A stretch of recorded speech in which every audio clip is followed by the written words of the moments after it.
That is when nobody can take you down. I promise you. In this video, I'm gonna show you 3 confidence hacks that I personally use that allow me to be my most confident self. A lot of people tell me, Angela, you're so confident. How do you do it? I wish I had your confidence. Well, it's not like I took a magic pill and suddenly I was confident overnight. And no, I did not pop out of my mom's hoo-ha as a baby already singing. It's not like that at all. It's something that I've worked on for years. I used to be very insecure. I used to be a fat kid, and I used to definitely have I used to have a lot of ego covering that shit up. So, how to be confident po? Numero uno, give yourself a reason to be confident and stack your wins.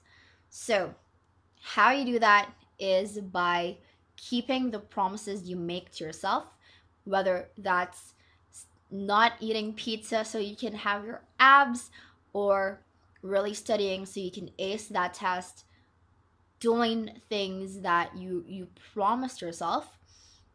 That gives your subconscious a message that you are worthy. And another benefit it gives you is it allows you to have that internal confidence and that internal sense of self-worth. You're not confident because you're getting a lot of likes on social media. You're not confident because you have a lot of money. You're not confident because you have a lot of Louis Vuitton bags and you think other people are jealous of you. Your confidence is not based on other people's opinion. The danger when you base your feeling of self worth on other people is they can very easily take that away from you, honey.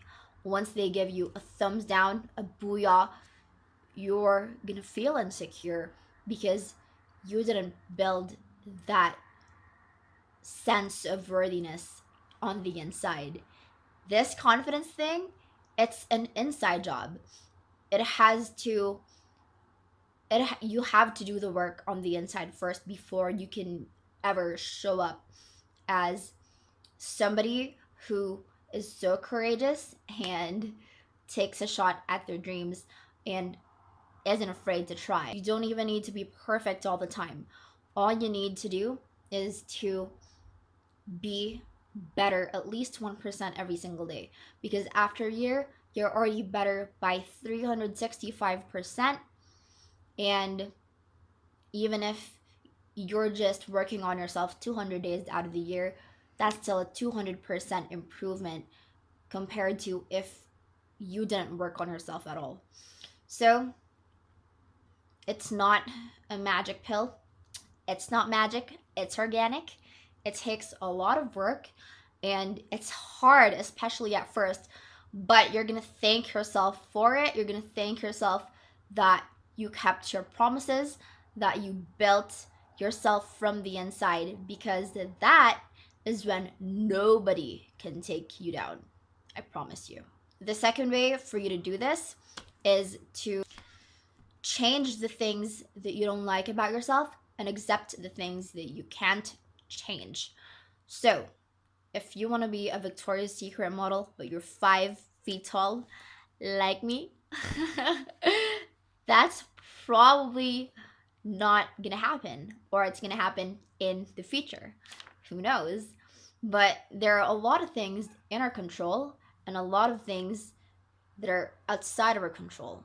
So, what you can control, you work on, and the things that only God can dictate, like the weather, how tall you are, your race, the parents you're born into. There's a prayer that goes like, Lord, grant me, I think it's something like, Lord, grant me the courage to change the things that I don't like about myself and accept the things that I can't change, and the wisdom to know the difference. If one of your problems is you feel horrible because people walk all over you, then obviously it's you're not gonna, like, please don't go like, oh, I'm just born shy. This is also one thing you need to have. You need to have the growth mindset and not the fixed mindset, because the fixed mindset suggests that, oh, I'm just this way, I can't change myself, like I'm just shy, I'm introverted, like I just can't mix well with people. That's not true. You can learn skills that allow you to change and that can allow you to grow. So, like I said, if you don't like that people walk all over you, what you need to do is first you need to accept that you have a problem, because you can't change something if you don't think it's a problem.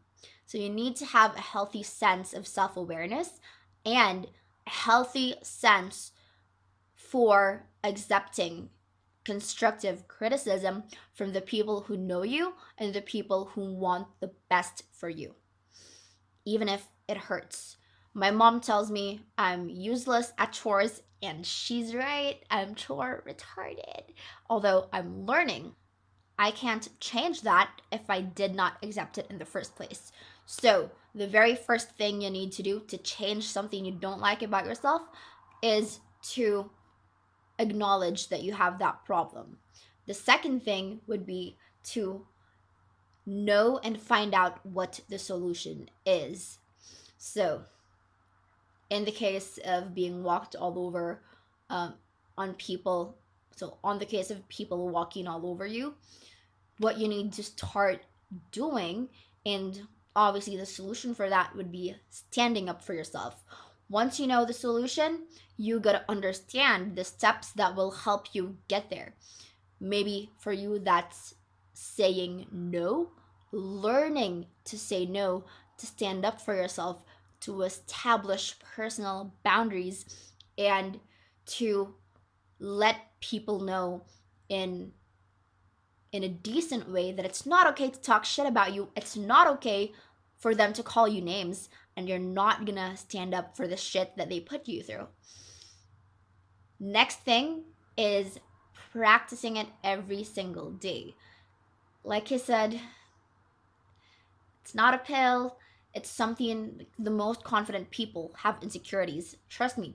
But because they've been working on themselves, they've been working on their confidence for so long, you wouldn't even know that they have insecurities. But trust me, they do. And it takes constant self work and constant self improvement to get past and get over those insecurities. So, your friend here is execution and really knowing if this one thing you don't like is something you can change or if it's something that you just need to accept.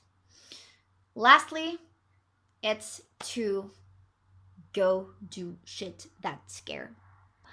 Now, I'm not saying go jump off a cliff or go drunk driving. It's not that kind of shit that could have severe repercussions, that could even lead to your death. I'm not talking about those things, honey.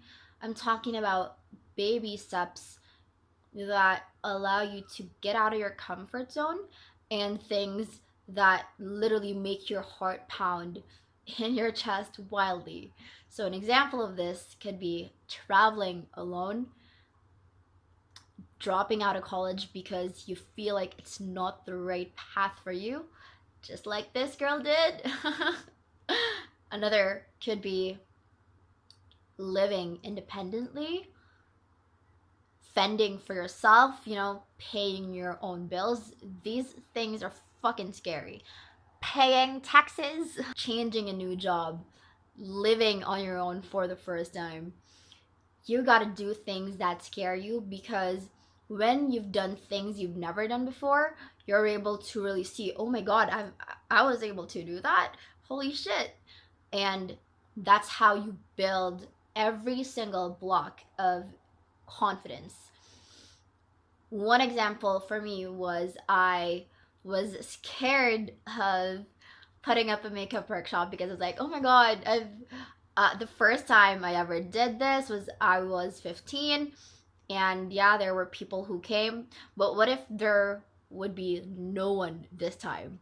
So what I did was I fucking took that shit by its horns, and I didn't let that fear stop me. I put up a makeup workshop, and a few people came, which I was so happy to have had that intimate setting. And I mean, I was even happier that I got over that fear, and it allowed me to really build up and have another building block for my confidence. So, like I said, this this takes a lot of work and this takes a lot of time. So, the one advice that I have for you is to constantly practice these things.